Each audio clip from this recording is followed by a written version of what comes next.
this new institutionalism. Now, you would think that's it, as it wasn't enough, right? But unfortunately, there's more. There are other symptoms that are even more difficult to diagnose. For instance, the financial situation of the United States. When I talk to my conservative friends right here, they always tell me that the problem is high taxes. But they're wrong. Of course, high taxes are extremely high here in the United States. I give you that. You're right in that. But that's not the real problem. The real problem is not the high taxes themselves, but the fact that they are not even really funding the government. Not even those high taxes, higher than a lot of places in the world, not even those taxes are really funding the government. So who's financing the government? Government is financed by treasury bonds, paper. And who buys the treasury bonds? Mostly the Fed. And how does the Fed buy them? By printing money. But what backing does the Fed have for that money being printed? The treasury bonds themselves. So basically, you finance the government by printing money out of thin air.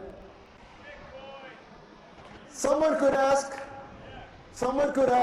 well, so if the government can print the limited amounts of money out of thin air, why do they collect taxes?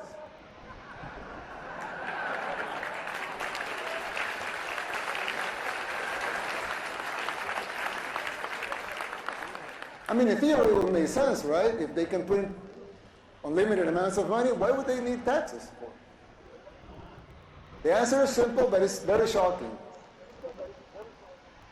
The real problem is that you pay high taxes only to uphold the illusion that you are funding the government, which you are not.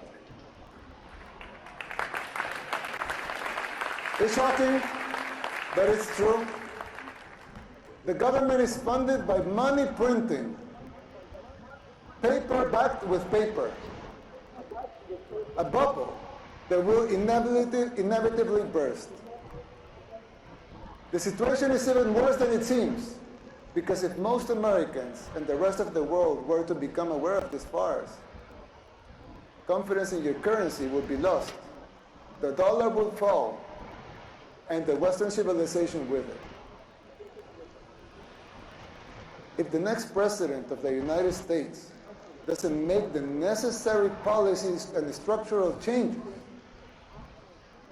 sooner or later that bubble will burst. There's still time. You don't have to make the same mistakes we did in the 60s and the 70s. You can still jump before the water boils. Winning the election isn't enough to solve these problems. They will not simply go away as a consequence of an electoral result. It would take a total re-engineering of the government, top to bottom. It will entail making difficult decisions, like the ones we made in El Salvador since 2019, and that are already paying off.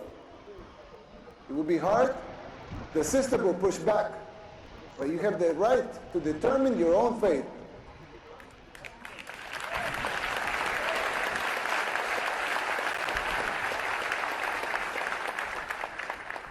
Salvadorans did the same. The decision for the direction of our nation was ours, and it continues to be ours. We didn't tolerate being told what to do. In doing so, we did the unthinkable. Against all adversity, we transformed El Salvador from the most dangerous country in the world to the safest in the Western Hemisphere.